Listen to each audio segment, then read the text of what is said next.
Yo, what's up YouTube? Ayan, magandang gabi po sa inyo dyan. Magandang umaga, tanghali at gabi kung saan man kayong sulok ng mundo. Yung mga OFW natin dyan, sana po ay nasa mabuting kalagayan po kayo. Ang video na to hatid natin kay Artist Life Update. Ayun. At pasingit na rin tayo sa ating channel.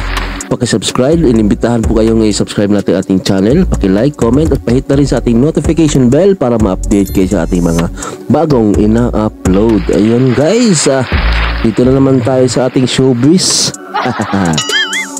Tara, wala na pa patibig-tubig pa, silipin na natin to, baka masilip pa to ng iba.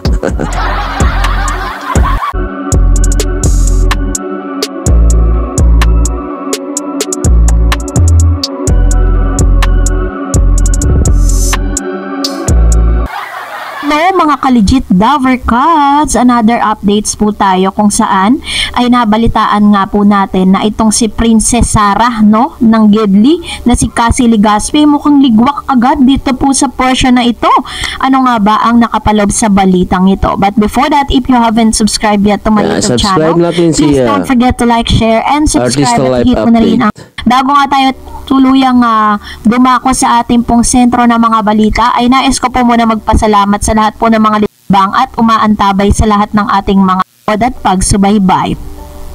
So, ang video po na ating napapanood ngayon ay ilang segment po yan kani-kanina lang dito po sa G sa Gedli, kung saan ay nag-iba na naman ang anyo, Ito pong si Mr. Buboy na bilang, ewan ko kung ano pong karakter ang kanya pong pinoportray sa pagkakataong ito, dahil iba na naman yung kanyang costume, dahil hindi po sila talagang kinagat ng tao doon po sa kanyang karakter.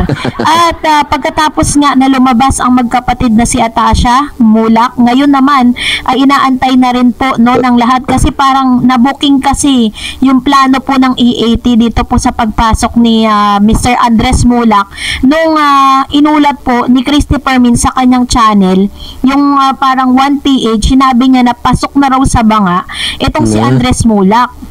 Dapat kasi hindi muna pinayagan na lumabas sa publiko para meron pong element of surprise. Correct. Katulad na nangyari kay Atasha, 'di ba? So since inilabas na po nila 'yan, parang hindi na po masu-surprise ang lahat, kasi nabanggit na rin naman ng lola ni Ellen na si Lola Belen na meron pa silang ipapakilalang another apo at anak ni Papa Ethan. At kumpirmado nga na si Andres Mulak, dahil sinabi na nga ni Miss Christy Permin, yun dapat hindi muna isa sa mga malaking pagkakamali yun. Dapat sinurpresa katulad ng pagdating ni Atasha dito po sa EAT, diba? Kung saan talagang wala pong nakahula ni wala pong nakapag-anticipate na papasok ang pinakabago na bagong mukha sa showbiz, which is si Miss Atasha nga. So kasabay nito, natuwa naman din ang lahat dahil kahit siksik, liglig at umaapaw na yung kanila pong mga commercial and mga sponsors, imbis na mabawasan, lalo pang nadadagdagan. Kaya naman talagang kung mapapansin ninyo, minsan na lang sila mag-live, puro taping na po yung pinapakita, recorded na, kasi pinagkakasya po kasi nila yung oras.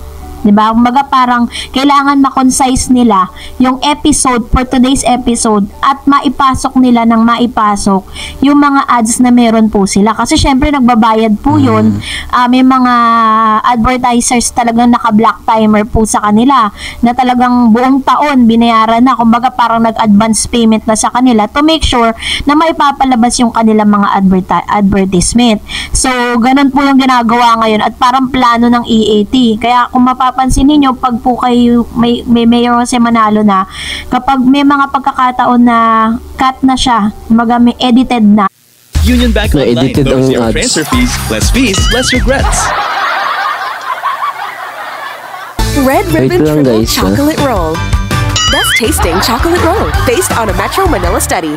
Hindi lang masyadong halata, pero kami po mga marunong kami sa tumingin kung edited na ba o hindi. Alam namin na kinakat na talaga siya.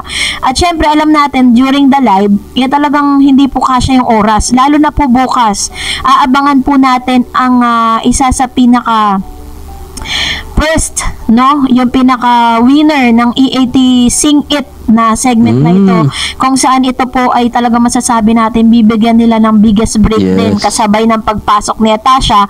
Meron na namang isang bagong singer na ipapakilala ang EAT. Sigurado yan. At ang alam ko po kasi yung mga grand finalists na yan, during the commercial break, sila po yung kumakanta, ini-entertain po nila yung mga yung mga tao, ganon. Or pwede rin that during the commercial break, 'di ba? Parang sila, may mga numbers po sila na kailangan na makita dun sa screen. Parang sila yung may tawag po sa ganun Sila yung magiging entertainer, no?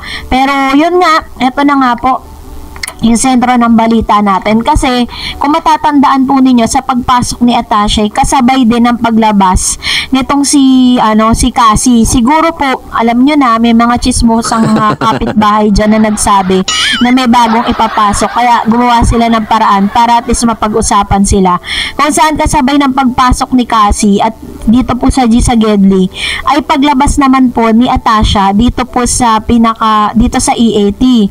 So sa oras na yon, ipinakilala din siya bilang si Princess Sarah sa Gedli and Yorme. At siya daw po ay galing sa kaharian ng mga Inglaterra.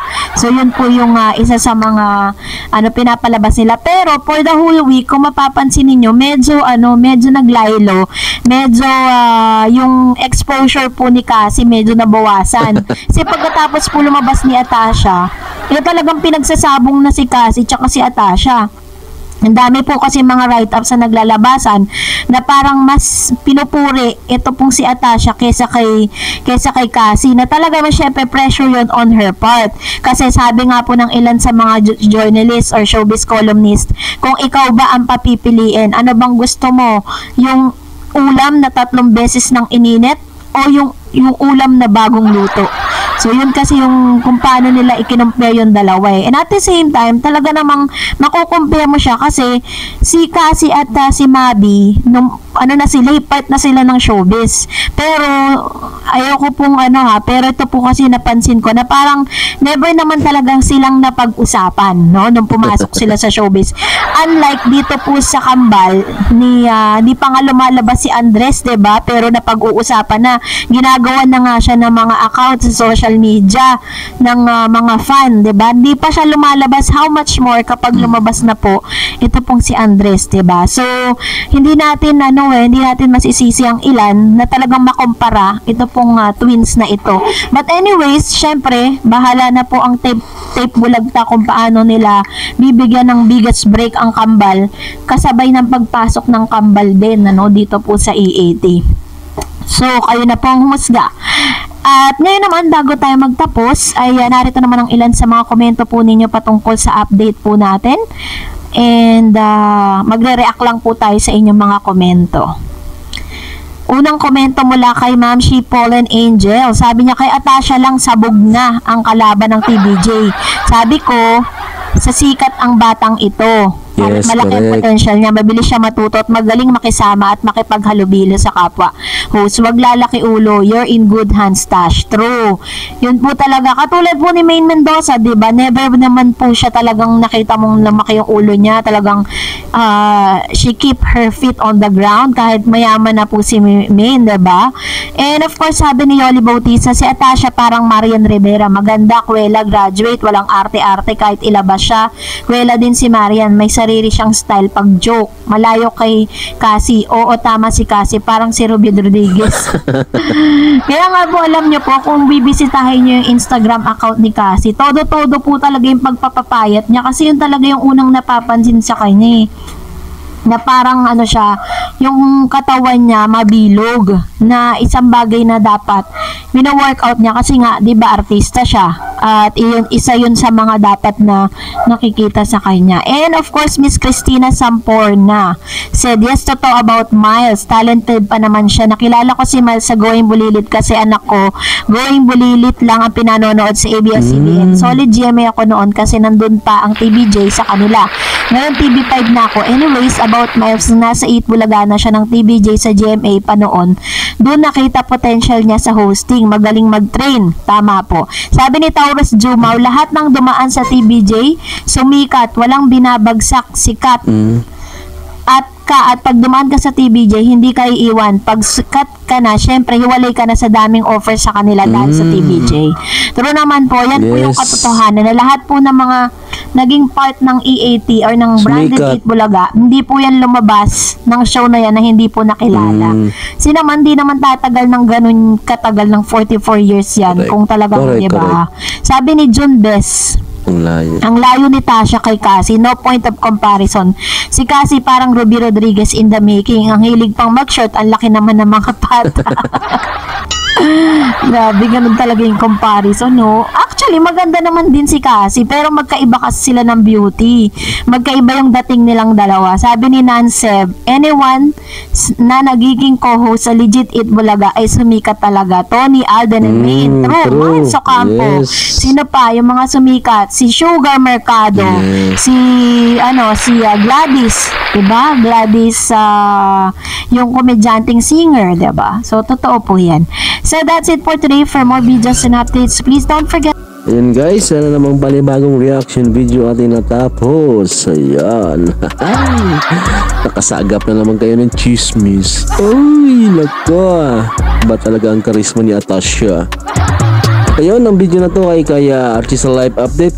Sa description lang po ang kanyang channel. Pakibisita, pakisubscribe na lang po. At pasingit na rin po sa ating channel. Iniimbitahan ko po kayong i-subscribe ang ating channel. Paki-like, comment at click na rin sa ating notification bell para ma-update kayo sa ating mga bagong ina-upload. Ayun guys, maraming salamat sa ating bagong subscriber, bagong supporter. Ayun, palakpakan natin natin sila. Ayun, hanggang dito na lang po ang ating video. Maraming salamat po. God bless po sa inyo. Babush.